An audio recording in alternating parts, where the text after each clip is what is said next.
नमस्कार साथियों। आज जिस विषय पर हम चर्चा करने वाले हैं वो विषय है स्वाध्याय।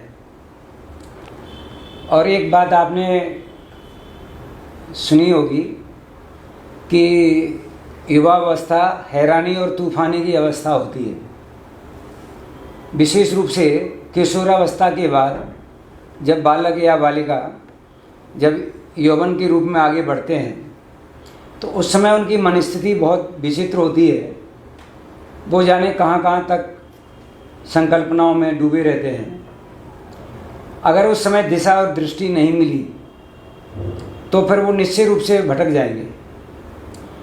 और इसलिए ये आवश्यक है कि अगर हम सीधी बात करें तो जैसे कक्षा 11 और 12 11th और 12th के बच्चे हैं, बालक और बालिकाएं दोनों ही, और इनको उस समय विद्यालय स्तर की जो परीक्षाएं हैं उनको पास करना होता है। और आजकल परीक्षाओं के बाद का जो समय है फिर उनको आगे की प्रतियोगी परीक्षाओं के लिए भी 11th से ही तैयारी प्रारंभ कर देते हैं ऐसे बच्चे। अभी ये बच्चों के लिए बड़ी एक समस्या है।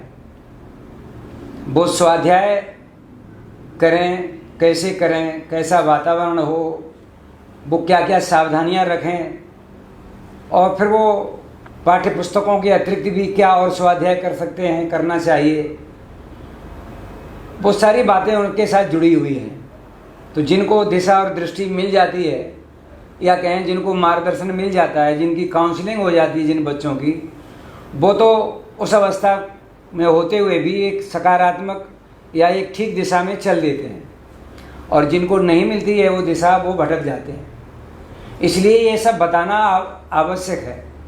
तो आज जो विषय है वो ये है कि 11th और 12th के बच्चे किस प्रकार से स्वाध्याय करें, क्या क्या सावधानियां रखें कि वो अपने लक्ष्य को प्राप्त कर सकें, स्वस्थ रहते हुए, प्रसन्न रहते हुए, बिना किसी तनाव के।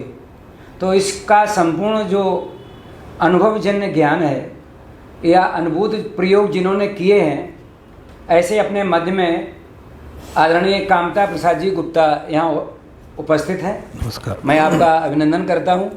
धन्यवाद। और नमस्कार। आदरणीय गुप्ता जी रसायन विज्ञान के प्रवक्ता हैं, सीनियर प्रवक्ता हैं। मथुरा उत्तर प्रदेश के अंदर एक जैन 84 इंटर कॉलेज है, वहाँ आप सेवारत हैं। विद्यालय के साथ साथ जो अन्य शैक्षिक जो मंच हैं उन पर आपका आना जाना रहता है। आकाशवाणी पर लंबे समय तक आपने चर्चा वार्ता की है। संगीत में भी आपकी बहुत अच्छी रुचि है। तो एक तरह से बहुआयामी व्यक्तित्व हैं आप। मैं आपसे निवेदन करता हूं कि 11th और 12th के बच्चों को आधार मानकर आप हमारा मार्गदर्शन करें कि इस प्रकार के बच्चे स्वाध्याय कैसे करें, क्या क्या सावधानी रखें, उनके माता पिता उसमें क्या सहयोग कर सकते हैं। ऐसी बातें जो है मैं जानना चाहता हूँ। सभी को मेरा प्रणाम, जो भी दर्शक इस वीडियो को सुन रहे हैं, देख रहे हैं, और आदरणीय भाई साहब को भी सादर प्रणाम।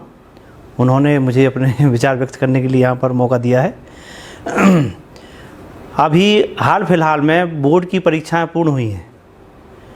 पहले पेपर में मुझे ये सुनने को मिला कि कुछ छात्र छात्राएं, कुछ विशेष रूप से छात्राएं कक्षा में पहले पेपर के दिन ही बेहोश हो गई। मुझे बहुत धक्का लगा। मैंने कहा ये क्या हो रहा है? इतना दबाव परीक्षा का बच्चे सहन नहीं कर पाए।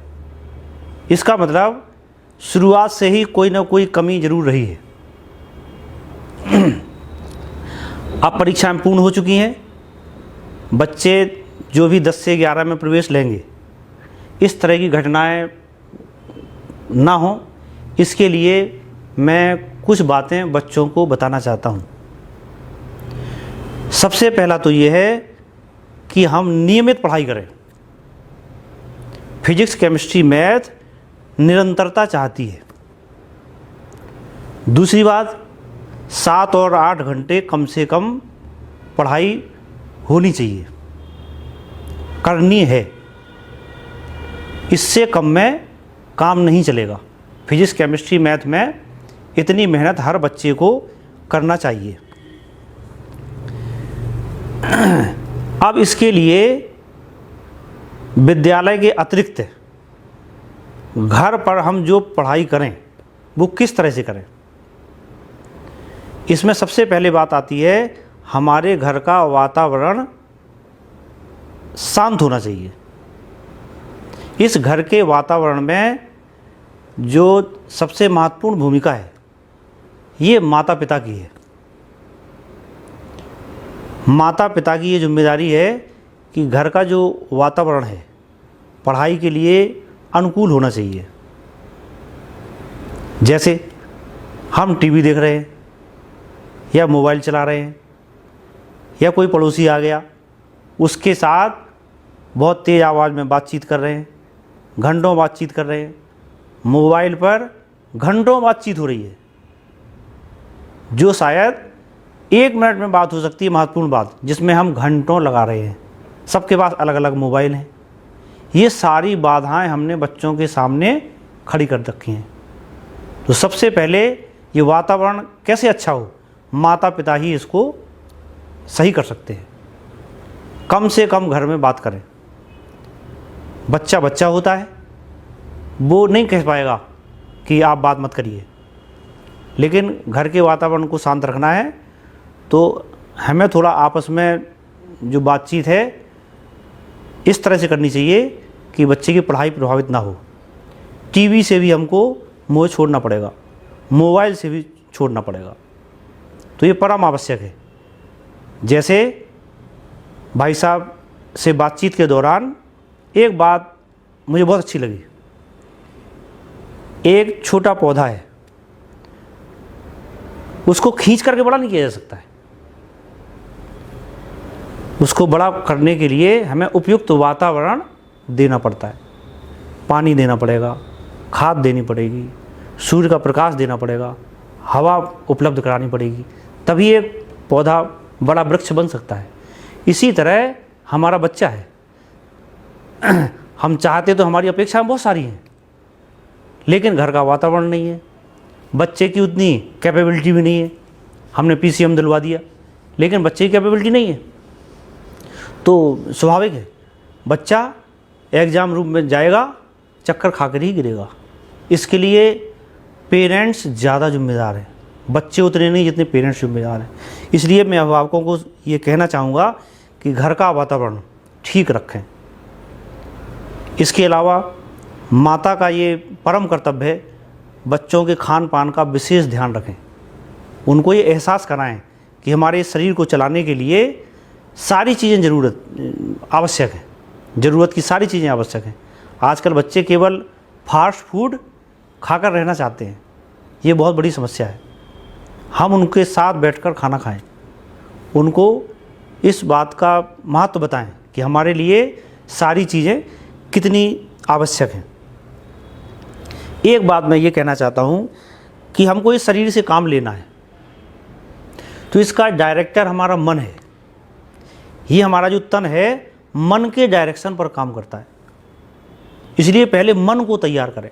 अगर मुझे कल कोई काम करना है तो आज मैं शाम तक ये तय कर लूँगा, सोने से पहले मैं तय कर लूँगा कि सुबह मुझे कितने बजे जागना है, क्या चीज़ मुझे पढ़नी है, शाम तक क्या क्या करना है। जब हमारे पास सुबह से शाम तक का एजेंडा होगा, जिसे हम दिनचर्या कहते हैं, जब एजेंडा होगा तभी हम उस काम को कर पाएंगे। आपने कोई निर्धारित नहीं किया कि कल क्या करना है, कुछ नहीं होगा। एजेंडा बनाना बहुत ज़रूरी है, जिसे आप लक्ष्य निर्धारित भी कह सकते हैं, और इसी से निरंतरता आती है। जब हम एक दिन पहले ये सोच लें कल मुझे सुबह कितने बजे स्कूल जाना है, कहाँ जाना है, क्या पढ़ना है, ये बहुत आवश्यक है। और 365 दिन होना चाहिए। अगर कोई एक दिन रह जाता है तो हमें ये वेदना होना चाहिए कि आज ही हमारा काम क्यों नहीं हुआ। एक मोबाइल का प्रयोग, मोबाइल बच्चों को फ्री हैंड्स नहीं देना चाहिए। मैंने खुद अपने आप को इसमें कसौटी पे खरा उतरने की कोशिश की है। मेरे घर में कोरोना से पहले केवल एक एंड्रॉयड मोबाइल रहता था, मैं चाहता था 2 और 3 मोबाइल भी रख सकता था, लेकिन मैंने केवल इसलिए नहीं रखे कि अगर हम सबके पास मोबाइल होंगे तो सब लोग ज़्यादा देखेंगे, अगर एक ही है तो थोड़ा थोड़ा सब देखेंगे, मैं भी कम देखूँगा, बच्चे तो कम देखेंगे ही, मैं भी कम देखूँगा। तो ये जो संचार के साधन हैं ये नियमित और सीमित समय के लिए होने चाहिए, और इसका जो उपयोग है बच्चे एक टूल के रूप में करें। ऐसा नहीं कि हम टूल बन जाएं। मोबाइल हमारे लिए है, हम मोबाइल के लिए नहीं है। आज जो मोबाइल प्रयोग हो रहा है, मोबाइल के लिए हम प्रयुक्त हो रहे हैं, मोबाइल हमारे लिए नहीं रह गया है। एक जहाँ पर भी हम पढ़ रहे हैं वो स्थान भी बहुत महत्वपूर्ण भूमिका अदा करता है। हमारा जो कमरा है एकदम उसमें वातावरण शांत रहना चाहिए, उसमें कोई प्रेरणात्मक वाक्य लिखे रहने चाहिए ताकि हमारी उन पर नज़र पड़े तो मस्तिष्क पर एक अच्छा अनुभव हो, कुछ करने की तमन्ना हो, अच्छे महापुरुषों के चित्र लगे हों। तो विद्यार्थी को भी ध्यान रखना चाहिए और माता पिता को भी इसका ख्याल रखना चाहिए। इसके अलावा कमरे में बच्चे फिजिक्स, केमिस्ट्री, मैथ इसके फॉर्मूले भी लिख सकते हैं। मैं जब पढ़ता था तो चौक डस्टर से फर्श पर लिख करके और केमिकल रिएक्शन, रासायनिक अभिक्रियाओं को मैं याद करता था। तो अपने कमरे में एक आप पेज पर फॉर्मूले, इंपॉर्टेंट फॉर्मूले लिख करके और लगा लीजिए, तो एक वातावरण बनता है और इससे बहुत जल्दी याद भी होता है। एक बात और ध्यान रखनी चाहिए कि बच्चों को पर्याप्त नींद लेनी चाहिए। कम से कम 7 से 8 घंटे नींद बहुत आवश्यक है, क्योंकि इससे हमारे शरीर में एनर्जी रीजनरेट होती है। कुछ बच्चे नींद कम लेते हैं, इससे उनमें तनाव उत्पन्न होता है और वो पढ़ाई में बाधा उत्पन्न होती है। एक बच्चों में व्यायाम की कमी है, ये बहुत आवश्यक है। आप दौड़ लगाएं, फुटबॉल खेलें, क्रिकेट खेलें, घर से बाहर भी कुछ ना कुछ एक्सरसाइज, कुछ ना कुछ हमारी बॉडी से वर्कआउट अवश्य होना चाहिए। स्वामी विवेकानंद जी ने कहा भी है, स्वस्थ तन में ही एक स्वस्थ मन का वास होता है। हम एक साथ कई काम करते हैं, ये भी एक समस्या है। हम पढ़ रहे हैं और साथ में मोबाइल भी देख रहे हैं, तो इससे ध्यान डाइवर्ट होता है। खाना खा रहे हैं, मोबाइल चल रहा है। वो खैर एक बार हो भी सकता है, वैसे होना नहीं चाहिए कि खाना खा रहे हैं, मोबाइल देख रहे हैं, तो उसमें हमारा स्वाभाविक है भोजन के प्रति पूरा ध्यान नहीं होगा। लेकिन बच्चे आजकल इस बात को नहीं मान रहे हैं। लेकिन पढ़ाई को कंसंट्रेशन में करना है तो और सब चीज़ों से दूर रहना चाहिए। ठीक है, अगर थोड़ा बहुत इंटरटेनमेंट करना है तो कोई आप संगीत सुन सकते हैं थोड़ी देर के लिए। एक जो भी चीज़ हम पढ़ रहे हैं, अगर हम ये चाहते हैं कि वो स्थायी रहे, तो इसके लिए हमें लिख करके अभ्यास करना चाहिए। लिख करके अभ्यास करना सर्वश्रेष्ठ होता है, इससे अच्छा कोई तरीका नहीं है। पढ़िए, उस विषय का चिंतन करिए, मनन करिए और लिखिए। आपकी जो पढ़ाई है, आपका जो अध्ययन है, ये निश्चित रूप से स्थायी रहेगा। आज मैं केवल इतनी ही बात कहना चाहूँगा। आपने मेरी बात बहुत ध्यान से सुनी, इसके लिए बहुत बहुत धन्यवाद। और आदरणीय श्रीमान राम सेवक जी भाई साहब का भी बहुत बहुत धन्यवाद। नमस्कार। अभी आप शिक्षाविद आदरणीय कामता प्रसाद जी गुप्ता की वार्ता सुन रहे थे। विषय था स्वाध्याय। विशेष रूप से कक्षा 11 और 12 के बच्चे किस प्रकार से स्वाध्याय करें, स्वाध्याय के समय सावधानियाँ, उसमें माता पिता की भूमिका, इस विषय को उन्होंने वार्ता में महत्व दिया। मैं चाहता हूँ कि ये सारी बातें सभी बच्चों को अभिभावकों को मिलें, अधिक से अधिक लोग इससे लाभान्वित हों। तो आप इस वीडियो को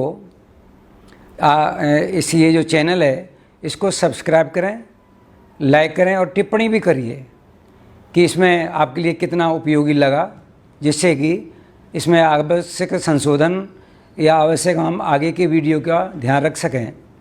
आपने अपना बहुमूल्य समय दिया, इसके लिए बहुत बहुत धन्यवाद। नमस्कार।